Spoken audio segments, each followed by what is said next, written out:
Breaking news చూస్తున్నాం. మంచిర్యాల జిల్లాలో political fight ముదురుతుంది. క్యాతనపల్లిలో మున్సిపాలిటీలో కాంగ్రెస్ పార్టీకి మద్దతు ఇవ్వలేదని బీఆర్ఎస్ కౌన్సిలర్ ఇంటి ప్రహారీ గోడను అధికారులు కూల్చివేశారు. సింగరేణి స్థలమంటూ సిబ్బంది బోర్డు ఏర్పాటు చేశారు. 11 వార్డు కౌన్సిలర్ భూమా గౌడ్ క్యాంపులో ఉన్నారు.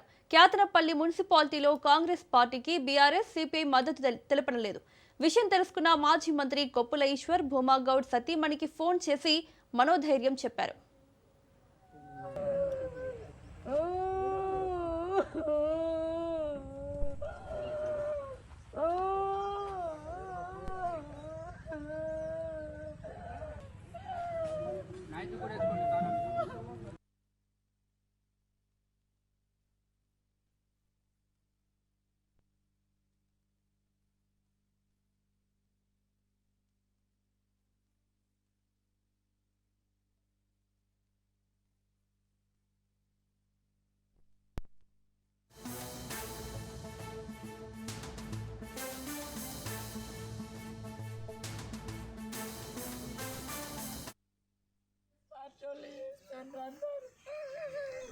కాంగ్రెస్ పార్టీలో దాంట్లో రాకపోతే మేమేమైనా చేస్తామని అంటుండ్రు. ఇంకా వేసేది కాంగ్రెస్ పార్టీ వాళ్ళు. ఆల్రెడీ పల్లెరాజు వాళ్ళను అజీజ్ సార్ వాళ్ళు మాకు డబ్బుల కోసం అని ఫోన్లు వేసిండ్రు. నేను ఫోన్లు ఎత్తలేదనేసి వీళ్ళు ఇక్కడ మన శివాజీ నగర్లో ఉన్న వాళ్ళు కూడా కొంతమంది ఫోన్లు వేసిర్రు. ఎందుకంటే టీఆర్ఎస్ పార్టీ నుంచి వెళ్ళి కాంగ్రెస్ పార్టీకి వస్తేనే సరే, లేకపోతే మిమ్మల్ని ఏదైనా చేస్తామని అన్నారు. ఆల్రెడీ మొన్ననే చెప్పారు, నాకు ఇల్లు కూడా దొబ్బేస్తామని అన్నారు. మేము టీఆర్ఎస్ పార్టీ నుండి గెలిచినాం కాబట్టి మేము టీఆర్ఎస్ పార్టీలనే ఉంటామని చెప్పినాం. లేకపోతే మిమ్మల్ని ఏదైనా చేస్తామని అన్నారు. ఇదంతా చేసేది అజీజ్ సారు, పల్లెరాజు, శివాజీనగర్లో కొంతమంది కాంగ్రెస్ కార్యకర్తలు అందరూ చేస్తారు. మమ్మల్ని మా కుటుంబాలని శివాజీనగర్లో ఉంచామని చెప్తాండ్రు, బెదిరిస్తారు. ఏమైనా చేసి మాకైతే కాంగ్రెస్ పార్టీ నుండి ప్రాణహాని ఉంది ఖచ్చితంగా.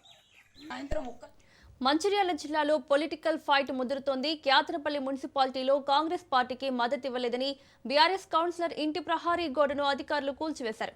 ఇదే అంశానికి సంబంధించి మరిన్ని అప్డేట్స్ మా ప్రతినిధి అరుణ్ కుమార్ అందిస్తారు. అరుణ్ కుమార్.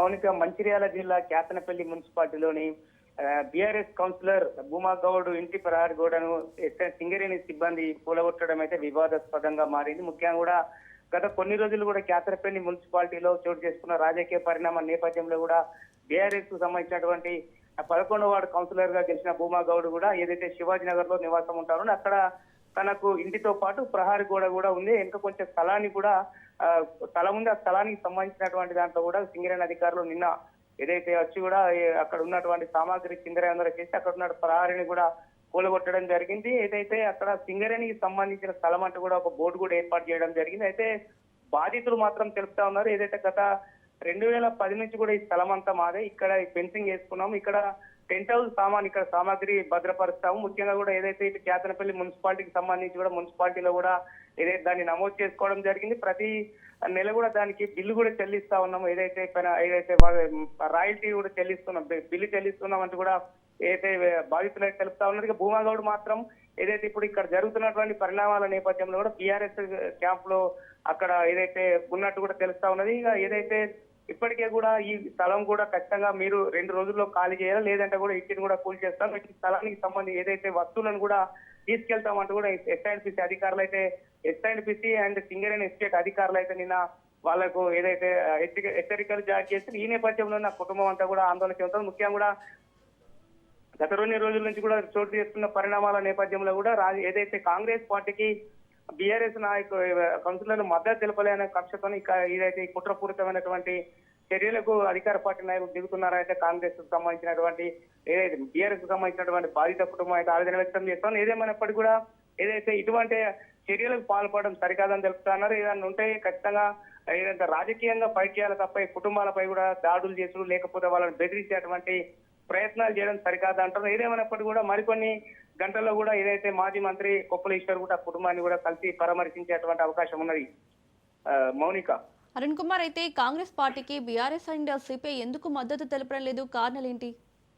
ముఖ్యంగా కూడా ఏదైతే గత బీఆర్ఎస్ పార్టీకి సంబంధించి కూడా ఏదైతే ఎక్కువ మెజార్టీ స్థానాలని 14 స్థానాలు బీఆర్ఎస్ గెలుచుకుంటే 22లో 7 స్థానాలు కాంగ్రెస్ గెలుచుకుని ఒక స్థానం ఇండిపెండెంట్ గెలుచుకుని ఆ ఇండిపెండెంట్ కూడా కాంగ్రెస్ మద్దతు తెలిపినా కూడా మెజారిటీ పీపుల్ ఏదైతే కౌన్సిలర్లంతా కూడా ఆ పీఠాన్ని బీఆర్ఎస్ వైపు ఉన్నారో బీఆర్ఎస్ పీఠాన్ని దక్కించుకోవడానికి కూడా గత కొన్ని 4-5 రోజుల నుంచి కూడా అనేక పరిణామాలు చోటు చేసుకుంటున్నాయి. ఈ నేపథ్యంలోనే మాజీ ఎమ్మెల్యే బాలకృష్ణ కేసు కావడం, ఆయన జైలుకి వెళ్ళడం, మళ్ళీ ఇక్కడ ఉన్నటువంటి కాంగ్రెస్ ఏదైతే కాంగ్రెస్ అధికార పార్టీ నాయకులు బీఆర్ఎస్ కావచ్చు సిపిఐకి సంబంధించినటువంటి కౌన్సిలర్ల కుటుంబాలను బెదిరించడము, ఏదైతే వాళ్ళ ఇల్లు కూలగొడతామని హెచ్చరికలు చేయడం, ఈ నేపథ్యంలోనే ఆ కౌన్సిలర్ ఎవరైతే క్యాంపులో ఉన్నటువంటి సిపిఐ కౌన్సిలర్లు కావచ్చు అదేవిధంగా బీఆర్ఎస్ కౌన్సిలర్లు కూడా కొద్దిగా ఆందోళన చేస్తున్నటువంటి పరిస్థితి కొనసాగుతా ఉన్నది. Mounika. Right Arun Kumar, thank you.